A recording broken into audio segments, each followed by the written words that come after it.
Hello बच्चों, कैसे हैं आप सब। स्वागत है आपका के कोचिंग सेंटर में। यहाँ पर आपको मैथ और साइंस के लगातार वीडियो मिलते हैं क्लास 10th के और क्लास 12 के भी आगे चलकर आपको मिलेंगे। तो यहाँ पर क्वेश्चन है एक्सरसाइज 5.2 का, जिसमें कहा जा रहा है 15 क्वेश्चन में 15 नंबर क्वेश्चन है कि एन के किस मान के लिए ए पी 63, 65, 67 डॉट डॉट और 3, 10, 17 के एन पद बराबर होंगे। तो मान लेंगे कि एन मान के लिए एन में पद बराबर होंगे।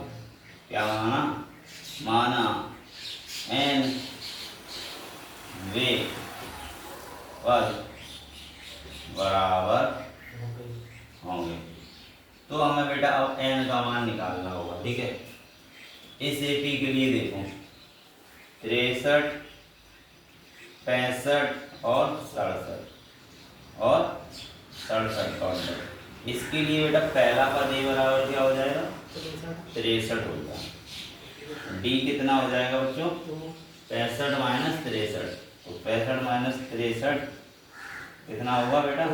डी हो गया आपका 2। 65 में से 63 माइनस करा तो इसका एनवां पद निकालेंगे। कौन सा पद? एनवां पद।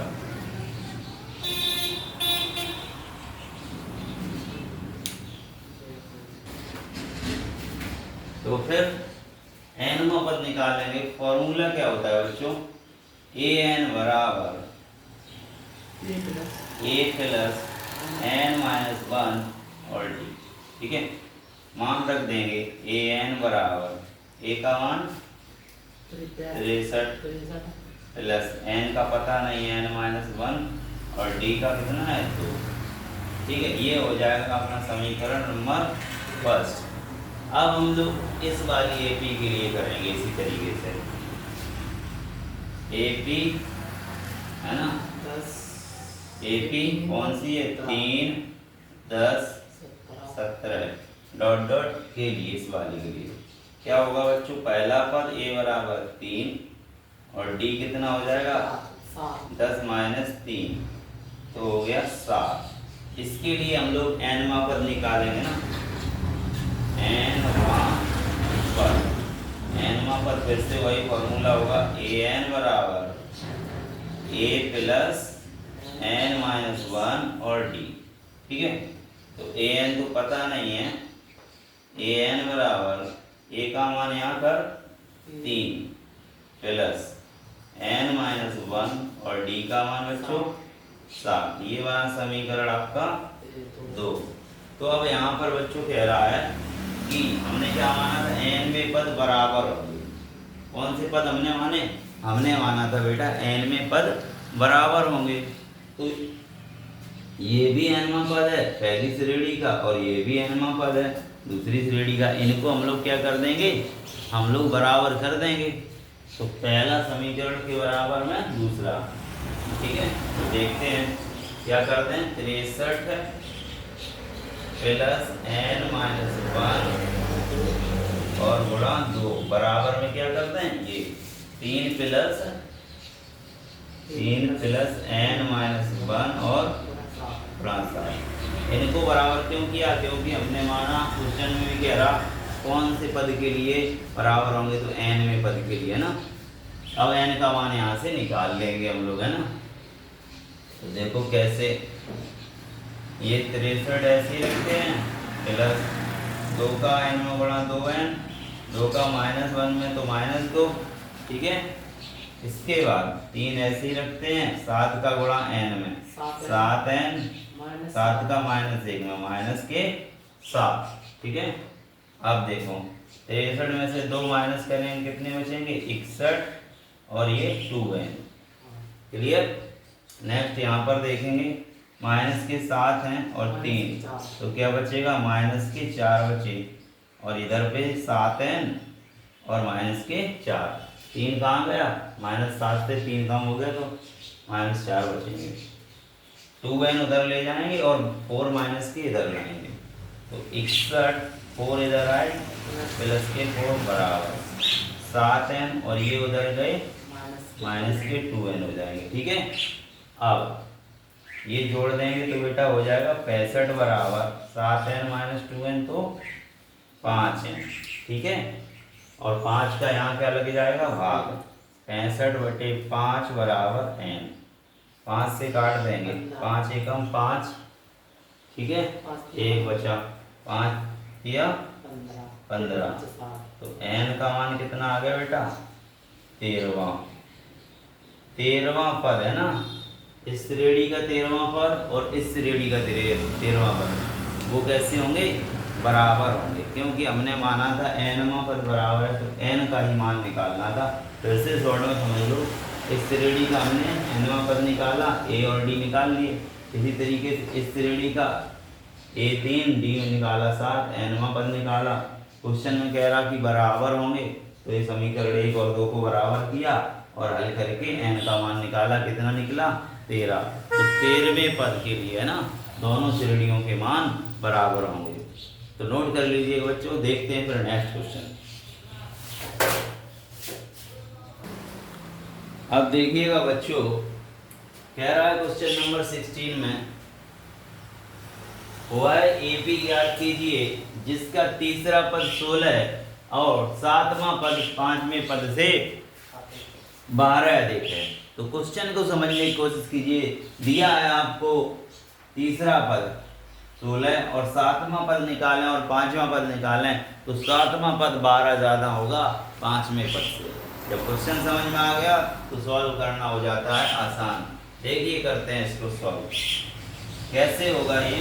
देखो तीसरा पद दिया है, तो मान लेंगे, माना उस AP का पहला पद A तथा सार्वांतर D है। ये हर क्वेश्चन में आपको लिखना है। पहला पद A और सार्वांतर D है। तो इसका तीसरा पद हमें दिया है कितना 16। तो तीसरा पद A3 बराबर लिखेंगे A plus 3 minus 1 into D। तो A3 बेटा हो जाएगा A प्लस 2D, और A3 तीसरा पद हमें बेटा दिया है क्वेश्चन में कितना, तो A3 यानी A3 की जगह कितना रख देंगे 16। तो इसके बराबर हम 16 कर दें, तो A प्लस 2D बराबर 16। ये बना समीकरण नंबर 1। अब देखिए 7वां पद और 5वां पद का अंतर निकालें तो कितना आएगा 12। तो देखो 7वां पद बराबर है ना